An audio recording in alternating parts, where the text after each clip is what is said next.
So eto ngayon ang pagkakaiba, merong broken line sa kabila, straight solid line dito. Eto ang intindihin nyo mga ka-SP. Sino ang bawal? Dito tayo ang bawal dahil nasa atin ang straight solid line. Pero ngayon nasa akin ang broken lines, pwede tayong umovertake. Okay? So medyo nabitin lang ako doon, no? Pero eto ngayon, bawal akong umovertake. So pagdating dito, pwede akong umovertake kasi yung broken line po ay nasa side ko. Majesty driving is cool. Dito ay tiyak ka na matututo. Majesty driving is cool. Palagi kang safe sa kada biyahe. Mga dami na magturo ng disiplina. Maging responsable sa manibela. Yes, good morning mga ka-SP. So yan, at ngayon na lang ulit tayo magbablog. Thank you sa mga nagme-message sa akin na bakit hindi na raw ako nagbablog. So eto ngayon, pupunta po tayo ng Marilaki. At para makapagbigay na naman ng mga pavement markings, magbibigay tayo ng mga turo about pavement markings tulad dito. Double straight solid lines, bawal po umovertake ang both lanes, bawal ang mag U-turn, bawal din po ang magko-cross. Alright, so pedestrian lane ang tawag dyan mga ka-SP dito sa yung nakita natin kanina. So rumble strips meaning slow down. Bakit tayo pinag-slow down? Kasi pedestrian lane po yan, yung nadaanan natin. So yun, nakita nyo yung rumble strip kanina, parang mag-aralgal yan or parang humps na napakanipis. Okay, so ayan, slow down. Merong ginagawa pero wala namang gumagawa, no? May harang lang pero walang gumagawa. Baka mamaya pang alas 8 yan. So tayo ngayon ay pupunta ng Marilaki. At magpapaalala, yun nga, gaya ng sinabi ko kanina, para iwas aksidente. Ano ba meron dyan sa Marilaki? Bakit madalas ang aksidente? Ano ba yung mga binabaliwala nila? Again, pedestrian lane, doble ingat tayo mga ka-SP. Yan. So alam nyo, lagi tayo may mga bagong followers. Tinatanong ano ba yung mga ka-SP. Ang ibig sabihin ng ka-SP is student permit. Mga ka-student permit. Yan po kasi yung mga tinuturuan natin. Actually, hindi lang naman mga student permit ang nakikinabang dito sa ginagawa natin vlog. Marami pa rin na may mga nagko-comment na matagal na raw silang driver pero ngayon lang daw kahit papano nadadagdagan daw ang kanilang kaalaman. So again, double straight solid line, bawal po mag-cross, bawal mag U-turn. Okay, at pinakamahalaga dyan, bawal po mag-overtake. Ayan, automatic naman may island, hindi naman kayo talaga makakapag-cross dyan. Actually, minsan, alam nyo, sa totoo lang, hindi naman dapat island ang ilagay dyan kasi nakakadisgrasya. Ang ilalagay lang talaga dapat dyan is mga pintura or pavement markings. Problema nyan, matitigas ulo natin . So bakit nilalagyan yan? Kasi minsan itong mga lugar na ganito is accident prone area. Bakit yan double straight solid line? Madalas po ang aksidente sa mga ganyan lugar. Kaya lahat naman po ng paalala at pag-iingat ay ginagawa rin ng gobyerno. Ngayon kung kayo ma-aksidente or tayo ma-aksidente, hindi na po kasalanan ng government yan. Katigasan na rin ang ulo yan. Double straight solid line, isang lane nga lang, bawal na umovertake, dinoble pa. Tapos overtake tayo. Okay. Yan tayo mag-helmet po tayo. Sige, mabait naman kayo. Kaso tatlo shoutout sa inyo mga sir. Paalala lang po, mag-helmet po tayo. Tsaka sakay lang po dapat ng motor ay maximum lang po ng 2, hindi po 3. Paalala. Pero syempre makakita tayo ng ganun, pagbigyan pa rin natin dahil hindi natin alam kung ano yung mga reason nila bakit hindi sila nag-helmet. Pero pagka kayo po ay natsyempohan ng enforcer, wala pong dahilan yan. Puhulihin po kayo, hindi po pwedeng may mga dahilan kayong ganyan. Except na lang kung emergency, pero mukha namang hindi emergency yung lakad nila. Okay, kita nyo, tad po ng straight solid line dito. So paano tayo ma-aksidente pakabila? So kung iintindihin lang natin yan. So walang tatawid sa kabila mga SP. Magtataka tayo, no? Bakit ilan lane to? 1, 2, 3, 4, 5, 6, 7 lane. Ang paakyat, tayong pababa 1, 2, 3. Tatlo lang. Or pagdating dito ilan? Tatlo, no? Ito, double straight solid line. Bawal tayong overtake. Unang-una, kurbada po yan. So bakit niluluwagan ang paakyat? So mga ka-SP, kaya yan marami or mas maluwag ang paakyat dahil takbuhan po niyan buwelo, no? Hindi dapat natin binibitin yung mga kasalubong natin na paahon. So tayo mga pababa, palusong ba tawag yun pag pababa, dapat tayo po yung mga nagbibigay. Ganon din halimbawa sa subdivision, sa mga guardhouse, di ba minsan pagka kayo nagkasabay dyan sa guardhouse, dapat ang magbibigay po dyan yung pababa, yung paahon or paakyat, yun po ang priority natin. So ganoon din po yan. So yun nakita natin kanina, tinuro ko sa inyo. Okay, so dito pag tayo mo overtake sa kanan, hindi natin may aalis na hindi tayo overtake sa kanan, tandaan nyo. Pero ang pinaka safe talaga ang overtaking sa kaliwa. Ang problema, dapat itong mga mababagal na sasakyan, hindi kayo pumupwesto dyan sa dito sa lane na to. Overtaking lane to or fast lane to, dapat dito kayo mo overtake pag mabagal. Dito kayo pumupwesto sa kanan pagka mabagal kayo. O yan, tulad nito, shoutout sa iyo sir, oh. Diyan siya nakapwesto sa kanan, tama po yan. Pero ito yung nakikita nyo sa side mirror, oh, yung kulay green na yan, mali yan, pinupwestuhan nyo to, mabagal ka. So napipilitan tayong overtake sa kanan. Okay, napakagandang lugar po nitong Marilake or Tanay.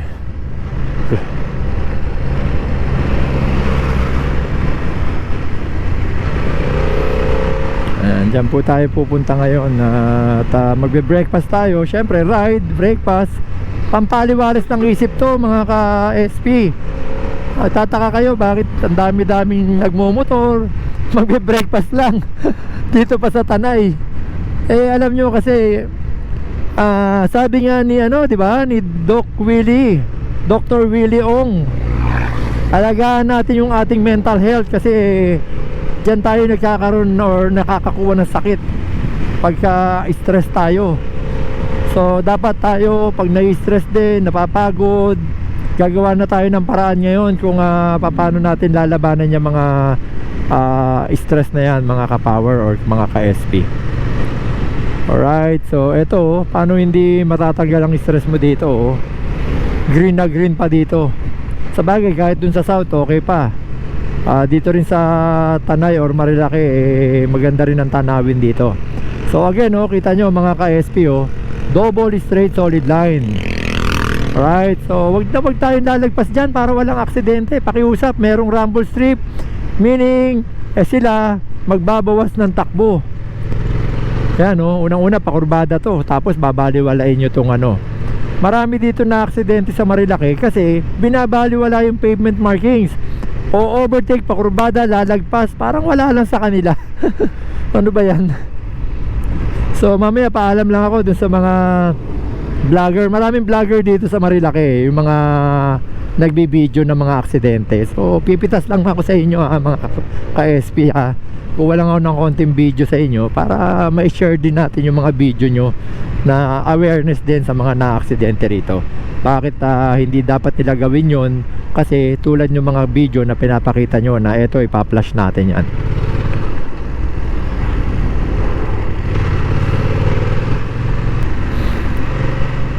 Kaya yung minsan yung iba nagba-vlog, sumemplang na pinagtatawanan pa nila do sa vlog nila.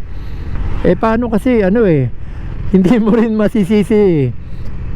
Kaya sila pinagtatawanan na hindi mo malaman yung pasensya na sa term, medyo katangahan sumemplang. Kaya nga alam nyo, lahat ng bawal masarap. Yun ang sabi ng mga matatanda, lahat ng bawal masarap kasi yung gawin yan. Ngayon umovertake ka, halimbawa dito bawal umovertake yan, straight solid line, bawal umovertake ka. Ngayon pag umovertake ka, siguraduhin mo number one dyan, kung walang enforcer. Pangalawa, siguraduhin mo hindi ka madidisgrasya. Pangatlo, siguraduhin mo rin hindi ka makakadisgrasya, no? Kasi unang-una nga, pag ikaw nadisgrasya ka at may camera dyan, nakita mo straight solid line, umo-overtake ka, nadisgrasya ka, eh merong malakas mga asar na vlogger. Yan ang inaabangan, yung mga kapalpakan natin. O pag ikaw na-videohan ka, yan, po-post na nila yan. So parang kulang na lang ang masamang term dyan. Sinasabi nila dyan, buti nga sa'yo. Ganun yun eh. So pinagtatawanan ka nila kasi alam mong bawal pero ginagawa mo. Sila ngayon, yan, dyan kumikita. Pero ganun talaga, kanya-kanyang content dyan mga ka-SP. So yan sarap di ba? Pero lagi tayo nagpapaalala, bawal umovertake. Yung iba, hindi naman umo-overtake talaga, nag-o-overshoot. So bakit ka nag-o-overshoot? Alam mong pakurbada tulad nito, pakurbada. Wag ka nang pipiga ng accelerator. Bawas ng takbo, alalay, di ba? Kasi pakurbada yan bakit ka nag-o-overshoot? Paano pakurbada na, bibiritin mo pa. Ganun talaga pagka medyo mangmang Alright. Dito ka ngayon pumirit pagka diretsuhan. Ito, pakurbada na, bawas na ng konti. Diba? Naintindihan naman natin yan nag-enjoy tayo pagka gantong kurbada. Ang problema kasi, nakakadisgrasya tayo. Sana kung ikaw lang yung sasalpok sa poste, ikaw lang mag-isa, walang problema. Paano yung mga paparating? Sinasalubong nyo. Nakakaperwisyo tayo mga ka-SP. Okay, ano pagkakaiba ng double straight solid line? Kanina, isa lang ang linya, isang solid line. Bawal po kayo mag-u-turn dito or bawal mag-cross. Halimbawa, pumarada ka dyan, may nakalimutan ka sa bahay nyo, babalik ka rito, wag ka po dito babalik or wag ka dito magko-cross. Humanap ka muna ng clear or actually mag-iingat din kayo pagka sinabing may single solid line na pwede na mag-cross. Pero hanggat maaari, humanap kayo ng broken lines para sigurado kayo na hindi hatawan takbuhan ng mga paparating. So ayan, tulad nito, patapos na ang double straight solid line. So ayan, sige, paunahin na natin siya. Sumesenyas naman. Siyempre hindi tayo makahataw at tayo nagbablog. So ayan, dito kayo mag U-turn or mag-cross. Kasi sinasabi nga doon sa Republic Act 4136, pag double straight solid line, bawal mag-cross. Dito pwede kasi single solid line. Pero paalala ko pa rin, ingat po kayo at baka mamaya merong mga rumaragasa dyan. Hanggat maaari sa broken lines kayo mag U-turn. Pero syempre tulad nito, wala ka na makikitang broken lines dito dahil niya halos pakurbada.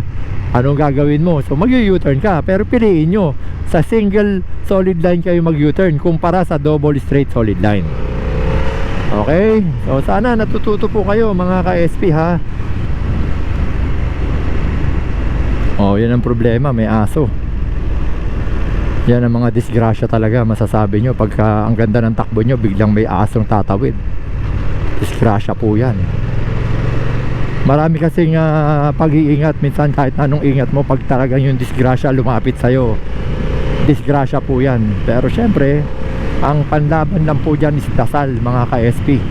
Disgrasya is disgrasya talaga. Kaya nga may nagbebenta ng mga car insurance kasi meron talaga, kahit na anong galing mo, kahit na anong ingat mo, pag madidisgrasya ka, ikaw magaling ka, pero yung katabi mo or kasalubong mo, kasama natin sa kalye, hindi maingat, damay-damay po yan, damay ka dyan. Kaya ang the best po dyan, kumuha ka ng insurance kay Richard Lugdo. Yan, kita nyo, napasok ko pa yung insurance ko para-paraan lang yan Bawal dito mag-cross, dito pwede mag-cross, pero parehas po yan, bawal mag-overtake. Right, so eto, napakaganda, ang ganda, sarap dito. At talagang green na green ang Marilaki Highway. Ano ba Marilaki Highway? Marikina, Rizal, Laguna, Quezon. Yan, so Tanay, sakop po ng Rizal. Yan, Marilaki Highway. Mahaba-haba po to. So yun nakita nyo yun, madulas yun mga ka-SP. Yung mga veteranong rider, alam po yan. Pero yung mga baguhan mag-ingat kayo. Napakadulas po nung ganung mga buhangin. So ganito lang naman. Ang mahirap kasi pagka ikaw baguhan ka, tapos ano ka, tawag dito, marami kayo, umahabol ka, sasama ka, yun lang, yung mga kasama mo sanay, tapos ikaw hindi. Okay, so warning sign, ibig sabihin daw ang tatahakin natin ay pakurbada. O eto na nga po yung pakurbada na yan. Then chevron marking, so tinuturo yan, or tinuturo natin yan sa theoretical driving course. Ibig sabihin yung daan ay pakaliwa.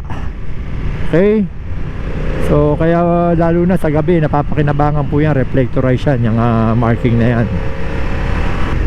So ito ngayon, ang tawag dyan is winding road sign, warning, no? So pag nasa triangle, meaning warning po yan.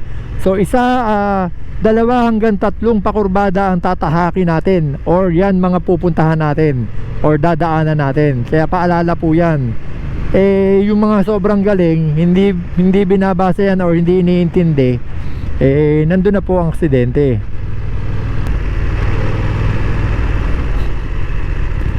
O ito mahirap, pumipreno. Ganito pagka kayo nagdadrive, huwag na kayong mapak ng preno, bitawan nyo na ang accelerator nyo.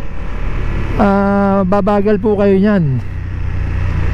Yung ganyan pepreno ka, hindi nyo na dun sa mga baguhan nating yan nga, yung mga ka-SP natin, hindi nyo po kailangan umapak ng brake pagka ganyan. So yan, malamang baguhan po itong natutukan natin. Pero okay lang yan sir, pasensya na mama, at nakikita kayo sa content ko. Hindi po ako gumagawa ng content para mapahiya po kayo. Gumagawa ako ng content para makapagbigay ng kaalaman sa ating mga motorista. Ayan, so paalala, yung ganyan hindi nyo kailangang umapak ng preno, no? Release lang ng accelerator, then saka tayo aabante at aabante naman po yan. Eto ngayon, napipilitan tayong kahit alam natin bawal, napapa-overtake yung iba nating motorista. So pero siyempre tayo, sa totoo lang hindi naman tayo ipokrito kaya natin overtake dyan. Okay, so eto ngayon ang pagkakaiba, merong broken line sa kabila, straight solid line dito. Eto ang intindihin nyo mga ka-SP, sino ang bawal? Dito tayo ang bawal dahil nasa atin ang straight solid line. Pero ngayon nasa akin ang broken lines, pwede tayong overtake. Okay, so medyo nabitin lang ako doon, pero eto ngayon bawal akong overtake. So pagdating dito, pwede akong overtake kasi yung broken line po ay nasa side ko. Yan, so maliwanag yan Diyan nagkakaroon ng aksidente or para hindi kayo masisi kung ma-aksidente man kayo, kung kayo yung nasa tamang lane, hindi kayo ang mananagot or hindi kayo ang magbabayad. Majesty Driving School, dito ay tiyak ka na matututo. Majesty Driving School, palagi kang safe sa kada biyahe. Mga dami na magturo ng disiplina, maging responsable sa manibela.